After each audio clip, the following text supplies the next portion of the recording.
네, 10월 증시에 어떻게 될지 한번 체크해 볼게요. 8월 5일 패닉셀 이후 정신 못 차리는 국내 증시가 지금 연일 이어지고 있고요.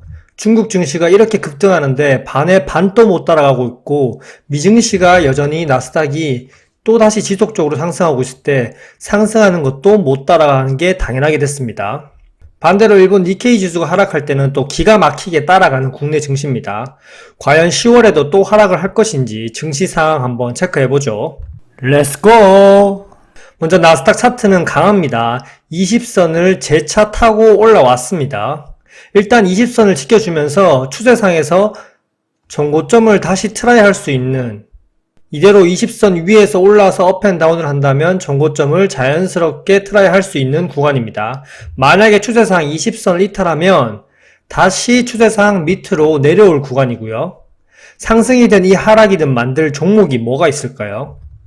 엔비디아와 테슬라가 있을 텐데, 엔비디아 일봉 차트입니다. 지금 엔비디아가 계속적으로 올라오고 있는데 130불을 넘으면 진짜 이제 나스닥 신고가 할 수 있으니까 체크해야 되고요.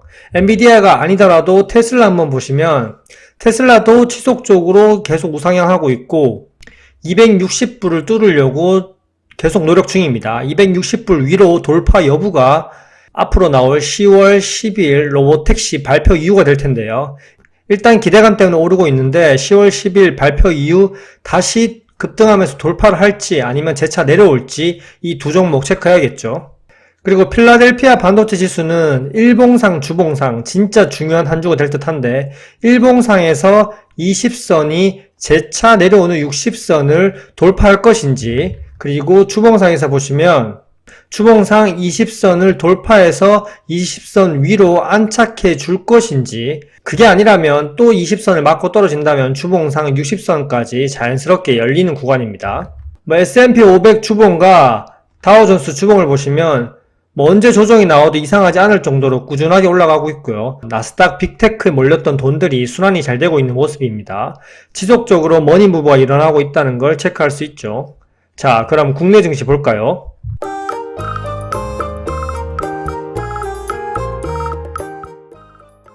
코스피 일봉상에서 지켜줄 자리 일단 2560포인트는 지켜줬습니다. 하지만 아직까지 재차 급등하면서 240선을 뚫을 이슈는 없고요. 일단 단기적으로 10월 8일날 삼성전자 실적 발표일을 기점으로 삼성전자가 코스피를 이끌어 줄지 체크해야 되고요. 현재까지 삼성전자의 분위기는 지속적으로 악재 뉴스만 나오고 있는데, 항상 한국 증시의 특징은 악재가 쏟아져 나왔을 때 실적이 나오고 실적 바닥론을 얘기하면서 재차 상승했었습니다. 삼성전자가 끌어올린다면 코스피도 다시 또 상승할 수 있는 자리가 될 텐데요. 일단 삼성전자 실적을 체크해야겠죠. 코스피 월봉은 지금 정말 중요한 위치인데요. 이렇게 패턴대로 120선 재차 가냐 안 가냐 위치인데, 만약 10월 월봉상에서도 여기서 음봉이 나와서 하락한다, 그럼 120선까지 닿을 자리이기 때문에 몇 달간 더 힘들 수도 있습니다. 지금 120선까지 이 갭을 한 번에 메꾸려면 시장 지수가 적어도 마이너스 7% 정도는 급락이 나와줘야 되는데, 그 정도 급락해 주려면 8월 5일날 있었던 엔캐리 청산 이슈가 다시 발생해야 되거든요. 하지만 현재 글로벌 증시 상황은 좋은데요. 미국의 금리 인하, 그리고 중국의 경기 부양 패키지, 투탑이 증시를 이끌어가고 있긴 하지만 앞서 말씀드렸던 것처럼 미 대선 이후가 진짜 시장 상황을 볼 수 있을 겁니다. 그리고 코스피 월봉이 다시 추세상 120선을 내려온다는 가정하에 중국 증시랑 같이 보면요. 상해 종합지수가 일봉상에서 갭을 엄청나게 발생시키면서 급등했기 때문에 이 V자 반등한 갭을 메꾸기 시작한다면 쭉쭉쭉 내려오면서 국장이 또 하락 빔을 맞겠죠. 다시 코스피 월봉에서 120선을 메꾸면서 국장의 연말 랠리가 없을 수도 있습니다. 일단 이런 가정도 생각해 둬야 된다는 겁니다. 워낙 글로벌 증시 하락 이슈에 모든 반응을 하는 국장이기 때문입니다. 코스닥은요, 일봉상에서 760포인트, 지금 단기적으로 지켜줄 자리는 지켜줬는데요. 이제 좋은 흐름으로 가려면 방향을 돌려 세우려는 20선, 그리고 내려오는 60선, 이 사이에서 움직여 주더라도 이 자리는 지켜줘야 됩니다. 만약에 여기를 이탈하고 20선 아래로 다시 내려간다면 주봉상에서 다시 전저점 660포인트까지 열려 있고요. 그리고 가장 중요한 또 월봉. 월봉은 추세상에서 이제 바닥입니다. 정말 바닥이고 갈 곳이 없습니다. 진짜 이제 여기를 이탈하면 660포인트를 봐야 됩니다. 코스닥 10월 월봉은 무조건 상승해줘서 최소 800포인트는 돌파해줘야 됩니다. 그래야 추가적인 상승을 기대해 볼 수 있는 자리거든요. 하지만 불안 요소가 일단 원달러 환율이 재차 다시 급등을 하면서 1346원입니다. 1350원을 돌파해서 1360원까지 다시 가는지가 체크해야 될 포인트고요.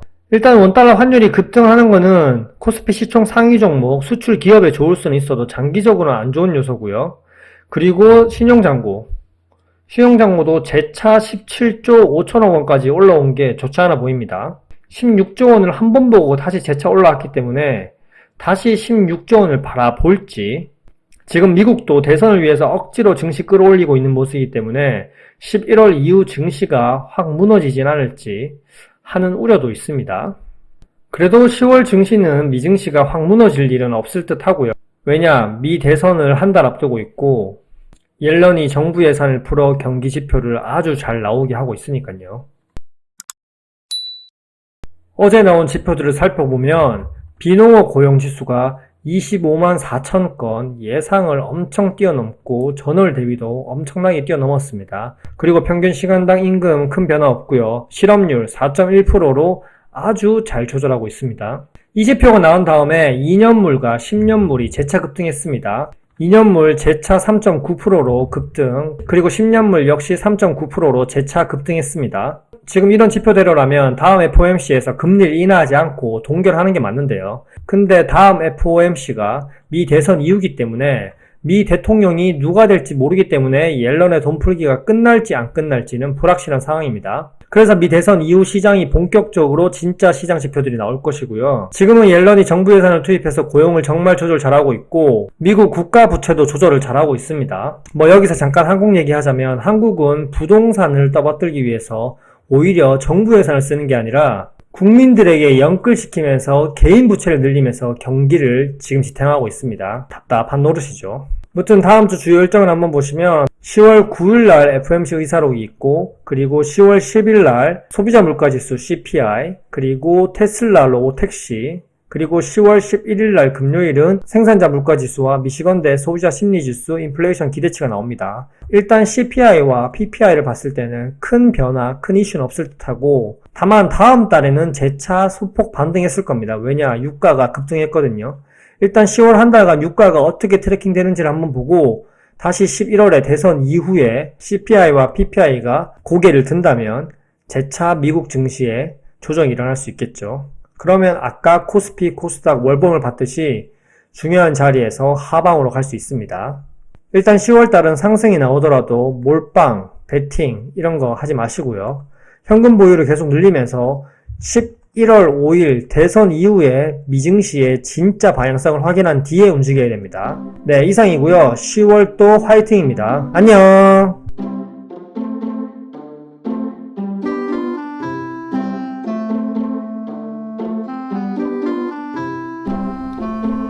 와이